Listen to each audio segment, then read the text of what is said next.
What you are about to experience is out of this world. Politics, history, and of course, a lot of entertainment. It's time to rock it with the Docket.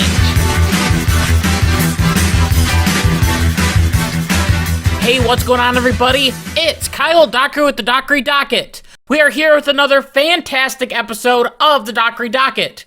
I'm excited to be here, and I hope that you are excited to be here as well. Now, I also wanted to talk about some fun things that happened during the inauguration. It seems like with events like this, it's like trying to stop a river. There are so many different events happening, there are so many people to talk about, there's so many things to talk about. Well, luckily for you, I decided to make a list of things that I liked and some things that I didn't like during the inauguration. First, we need to talk about the melons in the room. Men, I know, you saw them.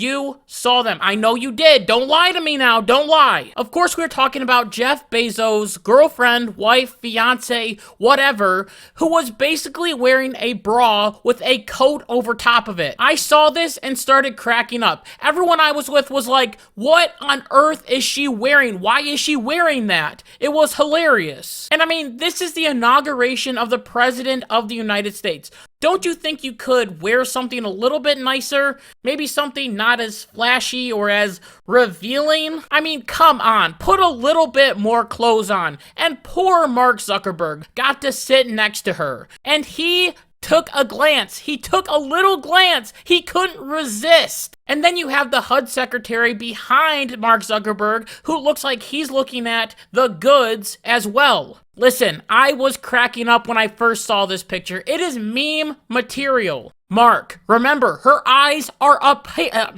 Mark, remember, her eyes are up here. Don't look down. Don't look down. So everything was moved inside for this inauguration, including the parade, which was held at Capital One Arena, which was unique. The marching band played indoors and everyone was having fun and having a good time. However, Trump did something that I don't think any president has ever done in American history. He decided to sign executive orders in front of the crowd of people. Someone would read what the bill was, and then Trump would sign it to loud cheers of the audience. And people were even yelling up at Donald Trump saying, "Hey, give me a pen! Let me have a pen!" It was hilarious, it was unique, it was weird, but I kinda like it. Take a look at this. Second item, President Trump, is a regulatory freeze, as you announced in your speech, preventing bureaucrats from issuing any more regulations until we have full control of this, the government and this administration.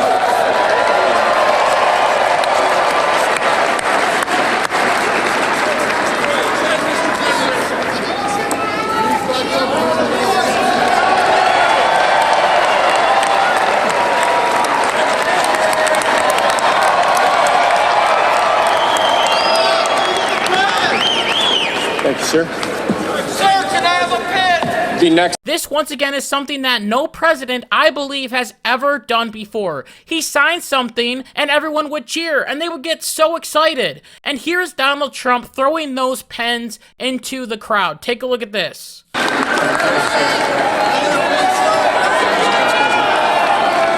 fun job.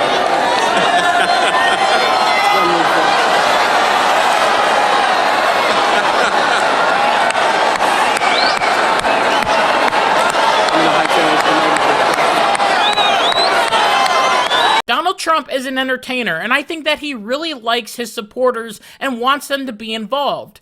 Why not throw them a few pens? Why not have fun with signing these different executive orders that are going to help the country?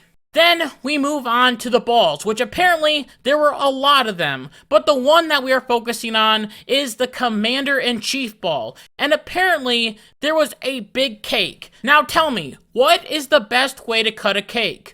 With a sword, of course. So JD Vance gets a sword, Donald Trump gets a sword, they're cutting the cake, everyone's cheering, Trump's like, "Do you want a piece of cake? I could get you a piece of cake, this is fantastic." JD Vance is like, "Oh, I bet the Secret Service is having fun with this, ha ha ha." Everything is going fine and dandy. They get done with the cake cutting ceremony when all of a sudden, the song of Donald Trump comes on. It is, of course, the YMCA. And at first, you can see that Trump doesn't hear it. He sticks his ear up. He does one of these things, and he hears that it's the YMCA, and the man starts dancing. Not just regular dancing, he starts dancing with the sword that he just cut the cake with. It was incredible, and it was funny. Take a look at this.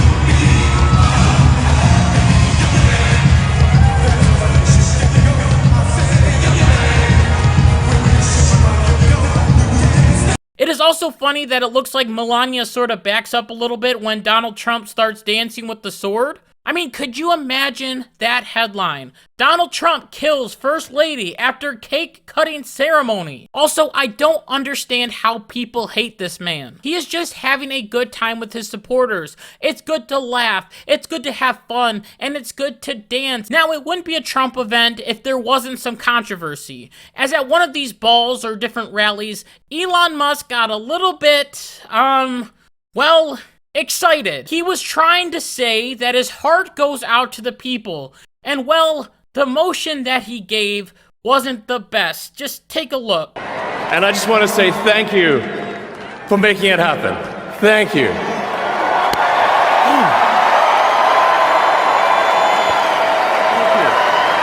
My heart goes out to you. It is thanks to you that the future of civilization is assured. Now, the ADL has come out and claimed that this was not a Nazi salute, but the media has come out in droves, claiming that this links Donald Trump to literally Adolf Hitler. And how dare Elon do this and all the other leftist lies, claiming that Republicans are once again Nazis, blah, blah, blah. We've all heard it non-stop.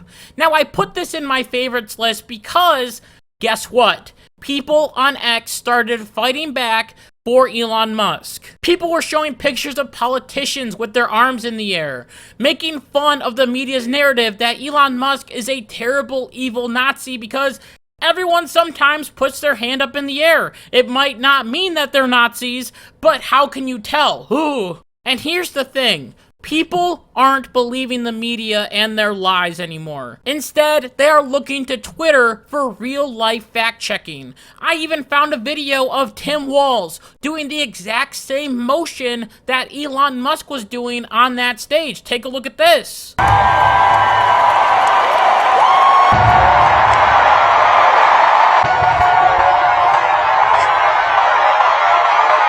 Now, I will say for anyone that is in politics right now, especially if you're a conservative, please, for all things that are good in this world, do not stick your hand up in the air like this. Just don't do it. Don't do it at all. Don't even think about it. Don't even say that you're going to give your heart out to the audience. Just don't do it. Because the media will come after you, you'll be labeled as a Nazi, and then you'll have to fight it for the next 4 years, blah, blah, blah, yada, yada, yada. I believe that this story will blow over very quickly because, well, Elon Musk isn't the president. Yes, he's close to Donald Trump, but he's not the actual president of the United States.